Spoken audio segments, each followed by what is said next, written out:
আমরা একটু যেতে চাই আবারও দিলুরা চৌধুরী আপনার কাছে।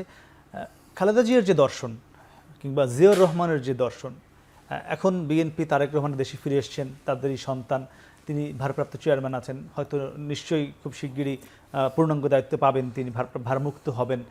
এই বিএনপি কতটা খালেদা জিয়ার দর্শনকে ধরে রাখতে পারছে বা পারবে বলে আপনি মনে করছেন? না, প্রথমত আমি ওনার সংযমের কথাটা যেটা বলেছেন, উনি যে সংযমটা দেখেছেন এটা কিন্তু আপনারা যে কটু কথা বলেনি, এটা কিন্তু বাংলাদেশের ঘরে ঘরে লোকে আলাপ করে যে আপনার এত গালাগালি করেছে শেখ হাসিনা ওনার চরিত্র নিয়ে, ওনার সব কিছু নিয়ে। তো এটা তো ঘরে ঘরে লোকে আলোচনা করে। এমনকি আমার যে মেইন, সে আজকে সকালবেলা বলছিল উনি তো কোনোদিন গালাগালি করে নাই, আর উনি মারা গেছেন ওই হাসিনার দোষী। মানে জনগণ সব জিনিসই বুঝতে পারে, বলতে হয় না। তো আপনার প্রশ্নের উত্তর দেওয়ার জন্য যেটা বলছি আমি, সেটা হলো যে জিয়াউর রহমান সাহেব যে রাজনীতিটা ইন্ট্রোডিউস করেছিলেন বাংলাদেশি জাতীয়তাবাদ, উনি আমাদেরকে একটা, জিয়াউর রহমান সাহেব একটা নতুন দিক নির্দেশনা দিয়েছিলেন বাংলাদেশের জন্য। প্রথম কথা, উনি ভারতের সঙ্গে বন্ধুত্ব, মানে ভারতের সঙ্গে কোএক্সিস্টেন্স করা, এটার ইম্পর্টেন্সও কিন্তু উনি বুঝতে পেরেছিলেন। যে চারিদিকে ইন্ডিয়া বড় একটা দেশ, আমাদের প্রতিবেশী, সেই জন্য উনি সার্কের প্রস্তাব দিয়েছিলেন। সার্ক তো ওরানি, যে একটা রিজিওনাল ফ্রেমওয়ার্কের মধ্যে যদি ইন্ডিয়াকে আনা যায়, তাহলে আমাদের মধ্যে একটা দেওয়া নেওয়া বন্ধুত্বের সম্পর্ক হবে। ওনার একটা দূরদর্শিতা এই ব্যাপারে ছিল। তারপরে সবচেয়ে বড় জিনিস জিয়াউর রহমান সাহেব যেটা বলেছিলেন, সার্বভৌমত্ব এবং স্বাধীনতা, সেটা হলো বাংলাদেশের ন্যাশনালিজমের কথা উনি বলেছিলেন।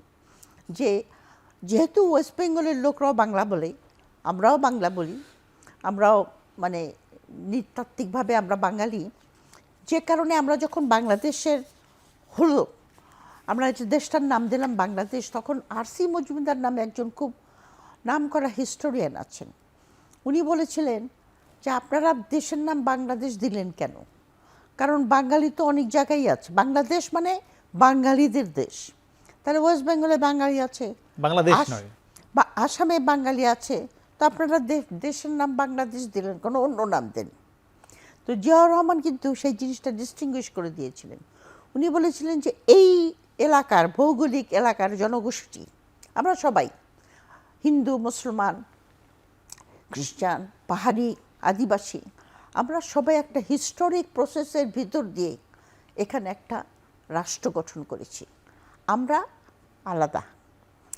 তো জিয়াউর রহমানের এই সমস্ত স্টেপগুলির জন্য ওনার অনেক 19 পয়েন্ট প্রোগ্রামে আমরা জানি উনি অনেক দিন থেকে বাংলাদেশে ফরেন পলিসিকে ডাইভার্সিফাই করেছিলেন।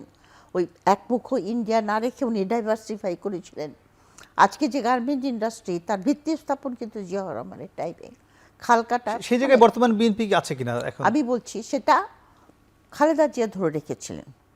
এখন জুলাইয়ের পরবর্তী পর্যায়ে বিএনপির আমরা যেটা অবজার্ভ করেছি, যার জন্য আমাদেরকে আমাকে ক্রিটিসাইজও করে বিএনপির কিছু কিছু নেতার, মানে বেশ উচ্চস্থানীয় নেতা যারা স্থায়ী কমিটির সদস্য, তাদের কিছু বক্তব্যে আপনার জনগণের মধ্যে একটা, আমি বলছি ধারণা হয়েছে যে বিএনপি ঠিক পথে চলছে না। এই বিএনপি জিয়াউর রহমান কিংবা খালেদা জিয়ার বিএনপি নয়। তাদের কিছু বক্তব্যের জন্য, বক্তব্যগুলো আমি এখানে রিপিট করতে চাচ্ছি না, কিন্তু এই একটা ধারণা অত্যন্ত দৃঢ়ভাবে মানুষের মনে এসেছে। তারপরে আপনার যেমন একটা কথা খালি বলবো, একজন বলেছিলেন যে জুলাইয়ের অভ্যুত্থানটা এটা একটা আবেগ, এটা আর কিছু না। তো এটা মানুষ মনে করেছিল যে তাহলে জুলাইকে অস্বীকার করতে চাচ্ছে না, এরকম নানাবিধ কারণে। সেই জন্য আপনার এই বিএনপির যখন তারেক রহমান সাহেব এটার দায়িত্ব নেবেন, ওনার আমার বিশেষত আপনার রিসেন্টলি আনন্দবাজার পত্রিকায় একটা নিউজ এসছে না, সেই নিউজটা তো বিএনপি কিন্তু করে নাই, প্রোটেস্ট করে নাই, প্রতিবাদ করে নাই। তো এখন তারেক রহমান সাহেবের আমি মনে করি যে উনি দায়িত্ব নেওয়ার পরে ওনার প্রধান কাজ হবে এই যে ধারণাটা মানুষের মনে জন্মেছে সেটাকে দূরীভূত করা।